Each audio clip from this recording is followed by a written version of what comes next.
Good morning student. मैं doctor वंदना Akodia, government college Bundi. बच्चों, पिछले वीडियो में हमने एसिड डेरिवेटिव्स के बारे में पढ़ा था और ये पढ़ा था कि ये किस तरह से एल्डिहाइड और कीटोन से भिन्न होते हैं। बच्चों, आज हम एसिड व्युत्पन्नों का सापेक्षिक स्थायित्व के बारे में पढ़ेंगे, यानी कि जो हमारे एसिड डेरिवेटिव्स होते हैं उनकी रिलेटिव स्टेबिलिटी किस तरह से होती है। तो जो अम्ल व्युत्पन्न में प्लाई इलेक्ट्रॉन का विस्थानीकरण एसिड समूह से जुड़े एक्स समूह यानी कि Cl, OR इनके साथ होता है, तो इनमें इलेक्ट्रॉन प्रदान करने की क्षमता पर भी निर्भर करेगा, यानी कि इलेक्ट्रॉन देने की क्षमता अधिक होने पर एक्स समूह के जो परमाणु हैं जो कि सीधे एसिड ग्रुप से जुड़े हुए हैं पर उपस्थित आबंधी इलेक्ट्रॉन द्वीप अंतःक्रिया करके CO बंध के पाई इलेक्ट्रॉनों के साथ अधिक होते हैं और पाई इलेक्ट्रॉनों का जो डीलोकलाइजेशन कर देते हैं, स्थानीकरण कर दिया जाता है, जिसके फलस्वरूप क्या हो जाता है, जो आपके एसिड डेरिवेटिव्स होते हैं वो और अधिक स्टेबल हो जाते हैं। अब यदि हम इनके स्थायित्व की बात करें तो जो एसिड डेरिवेटिव्स होते हैं उसमें जो एक्स समूह है उनमें जो इलेक्ट्रॉन डोनेट करने की जो टेंडेंसी होती है वो किस तरह से होती है। यदि हम ये देखें तो आप ये देखेंगे कि नाइट्रोजन में सबसे ज़्यादा होती है, उससे कम OR समूह की होती है, उससे कम OCO OR की होती है, सबसे कम Cl की इलेक्ट्रॉन देने की टेंडेंसी होती है। क्योंकि और इसकी वजह क्या होती है, इसकी वजह इसलिए होती है कि जो आपका Cl है उसकी इलेक्ट्रॉन नेगेटिविटी पर डिपेंड करेगा। और इसकी इलेक्ट्रॉन नेगेटिविटी पर डिपेंड क्यों करेगा, तो आप यहाँ पर देखिए कि जो Cl है उसकी इलेक्ट्रॉन नेगेटिविटी सबसे ज़्यादा होती है, उससे कम ऑक्सीजन की होती है। अब ऑक्सीजन पे बच्चों यहाँ पर आप डिफरेंस देखेंगे कि यहाँ पर COR ग्रुप है और एक आपका OR ग्रुप जुड़ा हुआ है, तो यहाँ पर R ग्रुप जो जुड़ा हुआ है वो इलेक्ट्रॉन डोनेटिंग ग्रुप है, जबकि यहाँ पर जो CO ग्रुप जुड़ा हुआ है वहाँ का जो ऑक्सीजन है वो इससे इलेक्ट्रॉन लेगा, तो इसकी जो ऑक्सीजन है इस वाले ऑक्सीजन को इलेक्ट्रॉन डेफिशिएंट कर देता है। इस वजह से हम यदि हम डिफरेंस देखें तो इसमें इलेक्ट्रॉन नेगेटिविटी इस ऑक्सीजन की ज़्यादा हो जाती है और सबसे कम जो इलेक्ट्रॉन नेगेटिविटी होती है वो होती है आपके NH2 ग्रुप की होती है। अब अगला पॉइंट आता है बच्चों एसिड अम्ल क्लोराइड, यानी एसिड क्लोराइड की यदि हम बात करें तो जो अम्ल क्लोराइड में जो कार्बन क्लोरीन बंध लंबाई अधिक होने के कारण क्लोरीन के 3 p कक्षक का कार्बोनिल समूह के p कक्षकों से अतिव्यापन जो होता है वो काफ़ी कम हो जाता है। इसलिए क्लोरीन पर उपस्थित जो नॉन बॉन्डिंग इलेक्ट्रॉन युग्म होता है वो कार्बोनिल के जो पाई तंत्र के साथ विस्थानीकरण उतनी अधिक नहीं हो पाता, उतना ज़्यादा डिलोकलाइज नहीं हो पाता है, क्योंकि इनका जो बॉन्ड लेंथ है वो बहुत ज़्यादा होती है। तो इसमें जो कार्बोनिल कार्बन पर जो लोकलाइज जो पॉजिटिव चार्ज है वो कार्बोनिल क्लोराइड पर ही लोकलाइज रहता है। बच्चों यहाँ डायग्राम में देखिए कि ये कार्बन पर ही पॉजिटिव चार्ज लोकलाइज रहता है। इसके अतिरिक्त जो अम्ल क्लोराइड में जो क्लोरीन होता है उसकी परमाणु का जो है उसका -I इफेक्ट भी पड़ता है, और इस -I इफेक्ट की वजह से जो रेजोनेटिंग इफेक्ट होता है, मतलब -I इफेक्ट जो है अनुनादी प्रभाव से अधिक हो जाता है, और इस वजह से जो अम्ल क्लोराइड में अनुनादी स्थायित्व जो होता है वो रेजोनेटिंग स्टेबिलिटी की जो हमने पिछले वीडियो में बात की थी वो यहाँ आकर काफ़ी कम हो जाती है। अगला एग्जाम्पल आता है आपके एसिड एनहाइड्रेट का। जो एनहाइड्रेट होते हैं वो अम्ल क्लोराइड की अपेक्षा अनुनाद द्वारा अधिक स्थायी प्राप्त कर लेते हैं, क्योंकि जो एनहाइड्रेट होते हैं उनमें 2 कार्बनिक समूह होते हैं जो अनुनाद में भाग लेते हैं, और इस कारण जो ऑक्सीजन पर जो उपस्थित जो आबंधी इलेक्ट्रॉन है युग्म है वो कार्बोनिल समूह के पाई तंत्र के साथ अंतःक्रिया करके डीलोकलाइज हो जाता है। आप यहाँ पर देखिए पॉजिटिव और किस तरह से यहाँ पर हमें रेजोनेटिंग स्टेबल जो स्ट्रक्चर्स हैं वो हमें देखने को मिलते हैं। अगला आता है आपका एस्टर। जो अम्ल एनहाइड्रेट की अपेक्षा एस्टर अनुनाद द्वारा अधिक स्थायित्व ग्रहण कर लेते हैं, क्योंकि जो एनहाइड्रेट में 2 कार्बोनिल समूह अनुनाद में भाग लेते हैं, इस कारण ऑक्सीजन पर उपस्थित जो नॉन बॉन्डिंग इलेक्ट्रॉन युग्म होता है वो अनुनाद में सम्मिलित हो जाता है, तो दोनों कार्बोनिल समूह में प्रतिस्पर्धा रहती है। परंतु एस्टर में केवल एक ही कार्बोनिल समूह होता है, इस कारण जो ऑक्सीजन का जो लॉन पेयर ऑफ इलेक्ट्रॉन है जो पार्टिसिपेट नहीं करता बॉन्ड फॉर्मेशन में, वो एस्टर के जो CO ग्रुप है उसके साथ रेजोनेंस कर लेता है, और उसके जो स्टेबिलिटी है उसको काफ़ी ज़्यादा वो बढ़ा देता है। यहाँ पर आप डायग्राम में अंदर देखिए। अगला एग्जाम्पल आता है हमारा अमाइड्स का। चूँकि नाइट्रोजन की विद्युत ऋणता जो होती है वो ऑक्सीजन से कम होती है, इसलिए नाइट्रोजन अधिक आसानी से अपना इलेक्ट्रॉन दे देता है और एमाइड बहुत प्रभावी रूप से रेजोनेंस द्वारा स्टेबल हो जाता है। आप यहाँ पर स्टेबल देखिए। और बच्चों, ऑक्सीजन पे यदि कहीं रेजोनेटिंग स्ट्रक्चर में पॉजिटिव चार्ज आता है तो वो स्टेबिलिटी को कम कर देता है, क्योंकि ये बहुत ज़्यादा इलेक्ट्रोनेगेटिव है। मगर यदि नाइट्रोजन के पास किसी रेजोनेटिंग स्ट्रक्चर के अंदर पॉजिटिव चार्ज आ जाता है तो वह उसकी स्टेबिलिटी को कम नहीं करता है, बल्कि जो रेजोनेटिंग होता है वो और अधिक प्रभावी हो जाता है। तो हम कह सकते हैं कि अनुनाद के कारण अमाइड के कार्बन नाइट्रोजन बंध में अत्यधिक द्विबंध गुण आ जाता है। अतः सामान्य अमीन की तुलना में अमाइड का जो कार्बन नाइट्रोजन का बंध होता है वो काफ़ी छोटा हो जाता है। अतः अम्ल व्युत्पन्नों के सापेक्ष स्थायित्व उनके द्वारा अनुनाद द्वारा स्थायित्व प्राप्त करने पर निर्भर करती है। तो यदि हम इनकी स्टेबिलिटी की बात करें तो यहाँ पर देखिए, जो एसिटिल क्लोराइड है वो लेस स्टेबल है और जो सबसे ज़्यादा स्टेबल होता है वो आपका अमाइड होता है। और आप यहाँ पर इनकी स्टेबिलिटी देखिए। तो इस प्रकार हम क्लोरीन परमाणु का आकार ऑक्सीजन या नाइट्रोजन परमाणु से भी बड़ा होने के कारण कार्बोनिल समूह के जो पाई इलेक्ट्रॉन के साथ अधिक प्रभावी अतिव्यापन नहीं कर पाता, जैसा कि नाइट्रोजन या ऑक्सीजन करते हैं, जिसके फलस्वरूप धनावेश कार्बोनिल समूह के कार्बन परमाणु पर ही स्थानीकृत हो जाता है। अतः अम्ल क्लोराइड का संपूर्ण क्रियात्मक समूह अन्य अम्ल व्युत्पन्नों से कम स्थायित्व हो जाता है। अब अगला आता है पॉइंट हमारा, नाभिक स्नेही एसिल प्रतिस्थापी अभिक्रियाएं। यानी कि जो अम्ल डेरिवेटिव्स होते हैं उनमें कार्बोनिल समूह ध्रुवीय होता है, क्योंकि कार्बन की अपेक्षा ऑक्सीजन परमाणु की जो विद्युत ऋणता होती है वो अधिक होती है। अतः धनावेशित कार्बोनिल कार्बन पर नाभिक स्नेही का आक्रमण हो सकता है तथा कार्बोनिल कार्बन से जुड़ा हुआ एक्स, जो कि कुछ भी हो सकता है, एक्स मीनिंग यानी कि Cl OR OCO CR NH2 कुछ भी हो सकता है। तो आप यहाँ पर देखिए कि यहाँ पर ऑक्सीजन पे पार्शियली पॉजिटिव चार्ज है और जो कार्बन है उस पर पार्शियली नेगेटिव चार्ज है। तो अब यदि हमारा न्यूक्लियोफाइल यदि अटैक करता है तो कार्बन पे अटैक करेगा। कार्बन पे अटैक करने के बाद यहाँ पे न्यूक्लियोफाइल जुड़ जाएगा और जो एक्स है एज अ लिविंग ग्रुप की तरह से यहाँ से निकल जाता है। यदि हम इसकी मैकेनिज्म की बात करें तो जो नाभिक स्नेही एसिल प्रतिस्थापन अभिक्रिया है वो जनरली योगात्मक विलोपन क्रियाविधि द्वारा दो पदों में संपन्न होती है।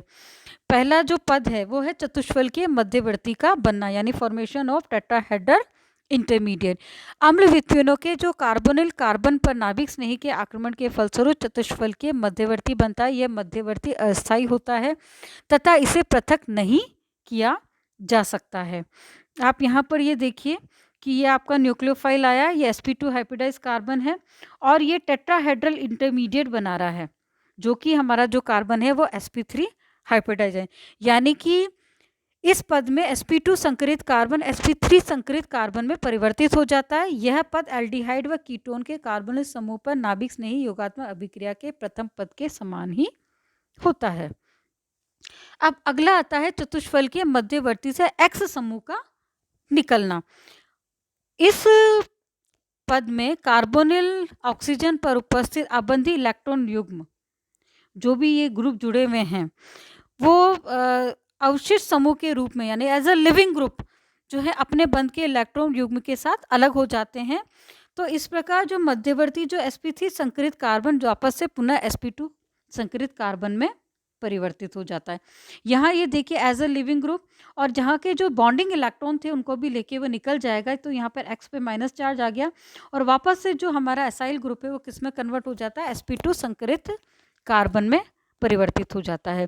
अब इस रिएक्शन की मैकेनिज्म के लिए जो इम्पॉर्टेंट क्राइटेरिया है, कुछ शर्तें हैं, वो क्या है। फर्स्ट है आपकी कि यदि अम्ल व्युत्पन्न में लिविंग ग्रुप एक्स आक्रमण करने वाले नाभिक स्नेही की अपेक्षा बहुत कमजोर क्षार होता है तो वह अपने बंद इलेक्ट्रॉन युग्म के साथ आसानी से निकल जाता है, जिसके फलस्वरूप हमें प्रोडक्ट मिलता है। सेकंड कंडीशन क्या होगी, अगर आक्रमण करने वाले नाभिक स्नेही की क्षारकता जो हमारा लिविंग ग्रुप की अपेक्षा बहुत कम होती है तो चतुष्फलकीय मध्यवर्ती से नाभिक स्नेही अपने इलेक्ट्रॉन युग्म के साथ निकल जाता है, पुनः क्रियाकारक प्राप्त हो जाता है, अतः अभिक्रिया संपन्न नहीं होती है। यानी कि जो Y है वो वापस से निकल जाएगा और हमारा जो हमें जो प्रोडक्ट है वो हमें फाइनल प्रोडक्ट नहीं मिलेगा। यानी कि अम्ल व्युत्पन्न में नाभिक स्नेही एसिड प्रतिस्थापन अभिक्रिया तभी संभव है जबकि आक्रमण करने वाले नाभिक स्नेही की क्षारकता जो है उसकी बेसिसिटी है वो आपके सब्स्टिट्यूटेड ग्रुप से ज़्यादा होनी चाहिए। अब अगला पॉइंट आता है acid catalyse nucleophilic acyl substitution, यानी कि अम्ल उत्प्रेरित नाभिक स्नेही एसिड प्रतिस्थापन अभिक्रियाएं। अम्ल की उपस्थिति में कार्बोनिल ऑक्सीजन प्रोटोनीकृत हो जाता है, जिसके कारण पद 1 में कार्बोनिल कार्बन नाभिक स्नेही के आक्रमण के लिए अधिक संवेदनशील हो जाता है।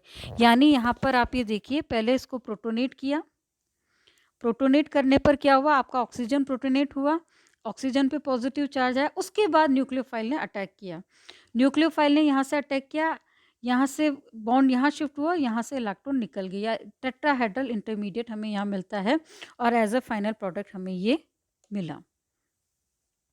अब अगला पॉइंट आता है अम्ल व्युत्पन्नों की सापेक्ष क्रियाशीलता। यदि हम कंपैरेटिव स्टडी करें, रिलेटिव रिएक्टिविटी यदि हम निकालें इन डेरिवेटिव्स की, तो देखिए जो नाभिक स्नेही एसिड प्रतिस्थापन अभिक्रिया में अम्ल व्युत्पन्नों की क्रियाशीलता का क्रम निम्न प्रकार होता है। सबसे अधिक यदि हम रिएक्टिविटी की बात करें तो आपका एसिटिल क्लोराइड सबसे ज़्यादा होगा, उसके बाद एनहाइड्राइड होगा, फिर एस्टर होगा और उसके बाद में आपका अमाइड होता है। अब फर्स्ट अम्ल उत्पन्नों की जो क्रियाशीलता होती है वो किस पर निर्भर करती है, उनके जो फैक्टर्स हैं वो ये हैं। फर्स्ट है आपका है बेसिसिटी ऑफ लिविंग ग्रुप, यानी कि जो आपका लिविंग ग्रुप है उसको कितना क्षारीय है। तो अम्ल व्युत्पन्न में जो लिविंग ग्रुप की सापेक्ष क्षारीयता का जो क्रम है वो किस तरह से होता है, इसमें NH2 सबसे ज़्यादा होता है, उसके बाद OR, फिर उसके बाद एस्टर, उसके बाद Cl ग्रुप होता है। अब यदि जो आपका लिविंग ग्रुप है वो दुर्बल क्षार है तो पद 2 में आसानी से निकल जाता है और अभिक्रिया के दोनों ही पद आसानी से संपन्न होते हैं। परंतु जैसा कि लिविंग समूह की क्षारकता बढ़ती है, यानी कि जैसे जैसे लिविंग ग्रुप है जो बढ़ती जाती है, तो पद 2 में जो हमने ऊपर मैकेनिज्म पढ़ी थी उसमें जो आपका लिविंग ग्रुप है वो आसानी से नहीं निकल पाता है। अगला पॉइंट आता है electronegativity of atom in group directly attached to acyl group, यानी कि एसिल समूह से जुड़े हुए समूह के परमाणु की विद्युत ऋणता। यदि एसिल समूह के कार्बन से जुड़े हुए समूह X परमाणु जो कि एसिल समूह से सीधा जुड़ा हुआ है कि विद्युत ऋणता अधिक होती है तो CX बंध अधिक ध्रुवीय हो जाएगा, यानी कि जो CX बॉन्ड है उसकी जो पोलैरिटी है वो बहुत ज़्यादा हो जाएगी और कार्बोनिल समूह का जो कार्बन है वो और अधिक इलेक्ट्रॉन डेफिशिएंट हो जाएगा, यानी कि वो और ज़्यादा उस पर इलेक्ट्रॉन की कमी आ जाएगी, यानी कि दूसरे शब्दों में हम कहें वो इलेक्ट्रॉन न्यून हो जाएगा। इस कारण नाभिक स्नेही का आक्रमण एसिल कार्बन पर आसानी से होता है और अम्ल व्युत्पन्न में X समूह की विद्युत ऋणता का क्रम इस प्रकार होगा, यानी कि Cl, फिर आपका एस्टर, फिर आपका OR ग्रुप, फिर आपका NH2 ग्रुप। यानी कि अम्ल क्लोराइड एनहाइड्राइड की अपेक्षा अधिक क्रियाशील होंगे जबकि एनहाइड्राइड एस्टेरोअमाइड से अधिक क्रियाशील होंगे। अतः अम्ल व्युत्पन्नों में अम्ल क्लोराइड की सबसे अधिक क्रियाशीलता इस कारण है कि क्लोरीन परमाणु एल्कोक्सी व अमीनो समूह की अपेक्षा कार्बोनिल समूह को अधिक ध्रुवीय बनाता है। अब थर्ड पॉइंट आता है रेजोनेंस स्टेबलाइजेशन, यानी अनुनादी स्थायित्व। अम्ल व्युत्पन्नों की यदि हम 3 अनुनादी संरचनाएं हैं, पहले असल डेरिवेटिव की देखिए, ये तीनों फर्स्ट सेकंड थर्ड तीनों अनुनादी संरचनाएं हैं। अब इसके अंदर आप देखिए कि जो अनुनादी संरचना जो थर्ड है, यानी कि जो थर्ड रेजोनेटिंग स्ट्रक्चर है में योगदान जो लिविंग ग्रुप का निर्भर करता है। यदि लिविंग ग्रुप कम क्षारीय है तो अनुनादी संरचना थर्ड का अनुनादी संकरण के प्रति योगदान बहुत कम होगा और धनावेश मुख्यतः कार्बोनिल कार्बन पर ही विस्थानीकृत हो जाए। इस प्रकार कार्बोनिल कार्बन के धनावेश होने से यह नाभिक स्नेही के आक्रमण के लिए अधिक संवेदनशील हो जाएगा। अम्ल व्युत्पन्नों में जो लिविंग ग्रुप की जो क्षारकता का क्रम है वो किस तरह से होता है, वो ये होता है NH2 का सबसे ज़्यादा, फिर OR का कम, फिर एस्टर का कम, उससे सबसे कम होता है Cl का। अब अगला आता है हमारा कार्बोक्सिलिक अम्ल व्युत्पन्नों का अंतर परिवर्तन, यानी कि एक दूसरे में परिवर्तन। तो अम्ल व्युत्पन्नों में नाभिक स्नेही एसिल प्रतिस्थापन अभिक्रिया केवल तभी संभव होती है जबकि आपूर्णकारी नाभिक स्नेही लिविंग ग्रुप से अधिक क्षारीय हो। इसका मतलब क्या हुआ कि जो अम्ल व्युत्पन्न है कम क्रियाशील अम्ल व्युत्पन्नों में परिवर्तित किया जा सकता है, परंतु अधिक क्रियाशील अम्ल व्युत्पन्न में परिवर्तन उसका संभव नहीं होगा। अतः अम्ल क्लोराइड को हम अम्ल एनहाइड्राइड में, एस्टर में या अम्ल एमाइड में सीधे ही परिवर्तित कर सकते हैं, जबकि अम्ल एमाइड को हम सीधे जो है अम्ल क्लोराइड में परिवर्तित नहीं कर सकते हैं। तो फर्स्ट हम देखते हैं कि जो हमारा एग्जाम्पल देखिए, या हमारा एसिल क्लोराइड है और ये इसके साथ रिएक्शन करी और हमारा एनहाइड्राइड में कन्वर्ट हो गया। यानी कि अम्ल क्लोराइड को अम्ल एनहाइड्राइड में परिवर्तित करने के लिए क्या करते हैं हम, कार्बोक्सिलेट आयन की क्लोराइड आयन की अपेक्षा अधिक क्षारीय। यहाँ पर आप क्षारीयता देखिए, जो कार्बोक्सिलेट आयन है वो अधिक क्षारीय है। इसी तरह से अगला देखिए, परंतु यदि अम्ल एनहाइड्राइड को हम अम्ल क्लोराइड में परिवर्तित करना चाहेंगे तो यहाँ पर ये इस तरह की रिएक्शन संभव नहीं होगी। क्यों? क्योंकि जो आपका लिविंग ग्रुप है यहाँ पर Cl है वो वीक बेस है कंपैरेटिवली, तो हमारी यहाँ पर रिएक्शन संभव नहीं हो पाएगी। अब है अम्ल व्युत्पन्नों में अंतर परिवर्तन को हम निम्न तरह से समझ सकते हैं। आप यहाँ पर देखिए, जो आपका अम्ल Cl जुड़ा हुआ है वो एनहाइड्राइड में कन्वर्ट हो सकता है, वो एस्टर में कन्वर्ट हो सकता है, अमाइड में कन्वर्ट हो सकता है। और यदि इससे ज़्यादा कोई मोर रिएक्टिव आएगा तो आप यहाँ पर देखिए more reactive and less reactive से यहाँ पर मोर रिएक्टिव की तरफ जा रहे हैं। अब ये सब में कन्वर्ट हो गए। इसी तरह से आप ये देखिए कि अधिक क्रियाशील अम्ल व्युत्पन्नों को कम क्रियाशील व्युत्पन्नों में परिवर्तन किया जा सकता है, लेकिन इसका विपरीत संभव नहीं होता है। तो बच्चों, आज हमने बात करी कार्बोक्सिल अम्लों में किस तरह से इंटरकन्वर्जन होता है, उनकी रिएक्टिविटी किन किन बातों पर निर्भर करती है, इन सब के बारे में पढ़ा। अब आगे हम कार्बोक्सिल अम्लों के व्युत्पन्नों की रासायनिक अभिक्रियाएं, जो जनरल रिएक्शंस होती हैं, उनके बारे में पढ़ेंगे। तो फर्स्ट आपकी रिएक्शन है हाइड्रोलिसिस, यानी कि कार्बोक्सिल अम्ल व्युत्पन्न जल के साथ क्रिया करके कार्बोक्सिलिक अम्ल बनाते हैं। इसी तरह से बच्चों, एल्कोहली अपघटन यदि हम करें तो क्या मिलेगा हमें, एल्कोहली अपघटन से हमें ester as a final product हमें मिलता है। इसी तरह से बच्चों, यदि हम अमोनिया के साथ रिएक्शन कराएं तो हमें अमाइड मिलता है।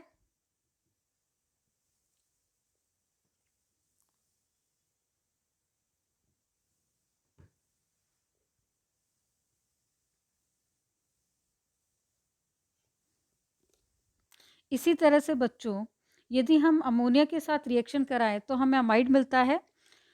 यदि हम इनका रिडक्शन कराएं तो रिडक्शन करने के बाद में हमें ये पहले एल्डिहाइड में और उसके बाद ये अल्कोहल में कन्वर्ट हो जाते हैं। इसी तरह से यदि हम ग्रेनार रिएजेंट के साथ रिएक्शन कराएं तो ये कीटोन बनाते हैं और इसमें फर्दर रिएक्शन और भी पॉसिबल्स हैं। तो बच्चों, ये तो आज हमने बात की एसिड डेरिवेटिव्स की। नेक्स्ट वीडियो में हम एक एक करके एसिड डेरिवेटिव जो आपके सिलेबस में मेंशन है उनको पढ़ेंगे। धन्यवाद।